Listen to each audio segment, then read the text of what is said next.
George Foreman was one of the first real celebrity athlete pitchmen. Now most superstar athletes earn millions of dollars and extended time in the spotlight through advertising. We're going to talk to George about this segment of his career and how he's seen the endorsement business change over time. When you got into the endorsement business, what goal did you have? And was the George Foreman grill the first product? Oh, not at all. As a matter of fact, I'd gone the whole career, my first 10 years of boxing, never did anything endorsing, just box and earn money.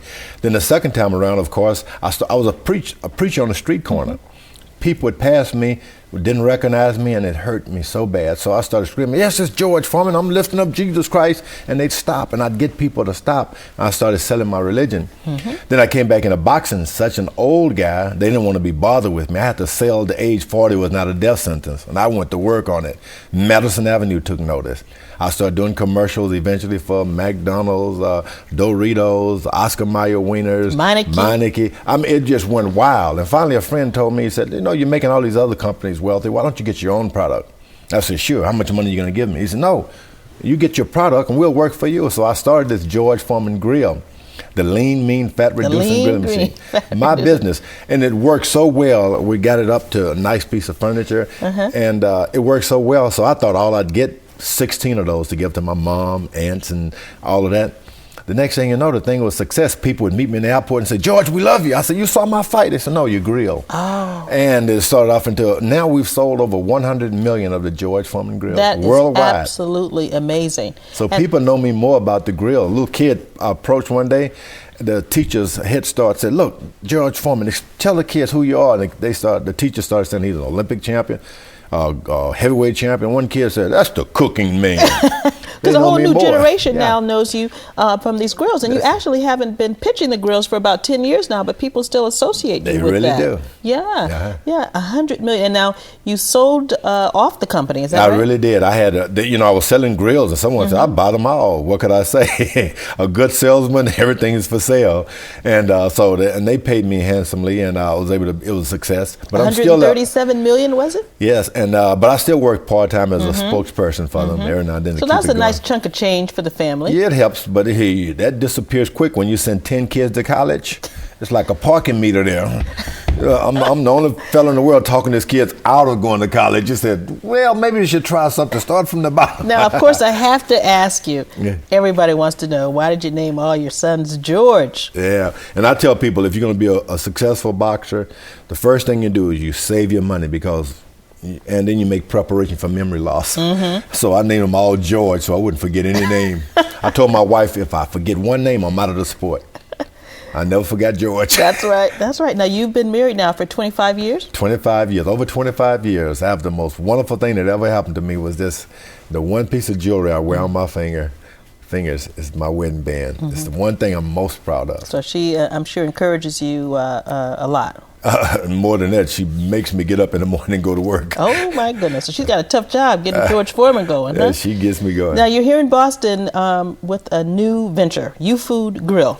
Tell us about the chain and why you decided to align with this group. Well, I've been approached by so many restaurant chains, George Foreman restaurants, everything you can name, but I couldn't get one that would help support me with non-alcoholic beverages. I just couldn't go into a restaurant just to be successful with that in mind. Being an athlete, I just had to stick with it.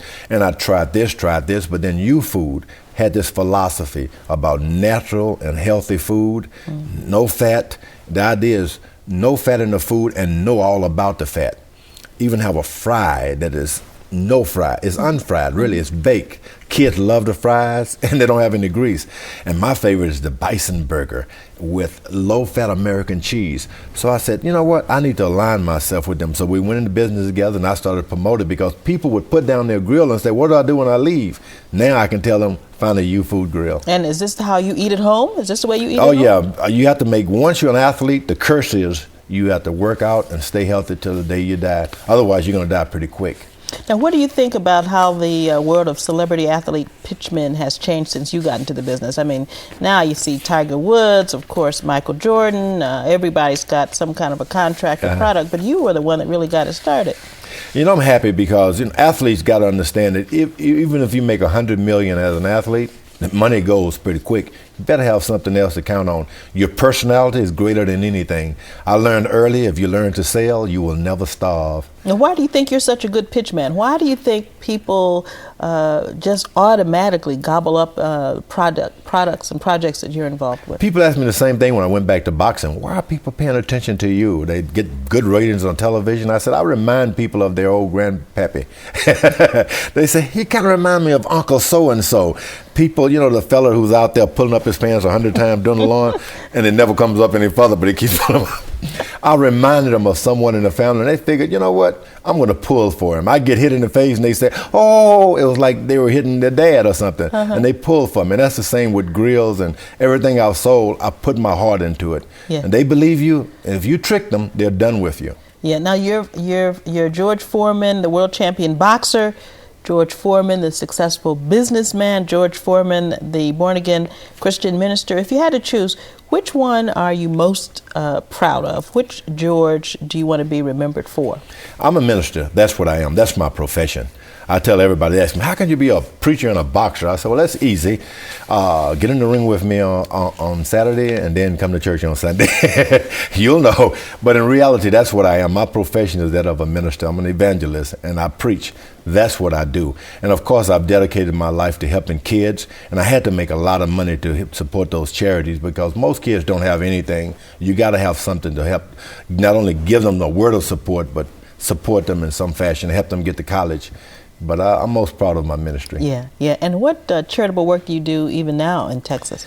Well, there's a lot now. You said George Foreman now is synonymous with the Red Cross. The Red Cross has come to the rescue down south, the Gulf Coast, so much that I've had to just take some of my funds and funds from my friends and everything to donate as much as I can. So right now I'm really dedicated to the American Red Cross and local cities. I try to raise as much money as I can for the Red Cross. A lot of devastation in the Houston area just a few weeks ago from the hurricane. Yeah, and there's like Galveston, there isn't any more Galveston, but the Red Cross is there. You know, you talk about I am my brother's keeper, the Red Cross. Oh, thank God for the Red Cross. Well, George Foreman, it has been such a pleasure to sit down with you for this half hour. Thanks so much for joining us. Come by U-Food. I can't wait to go taste some of that delicious U-Food from U-Food Grill. Thank you so much. Thank you, sir. All right, and thanks everybody for watching today. For information about George Foreman and what he's into, go to biggeorge.com.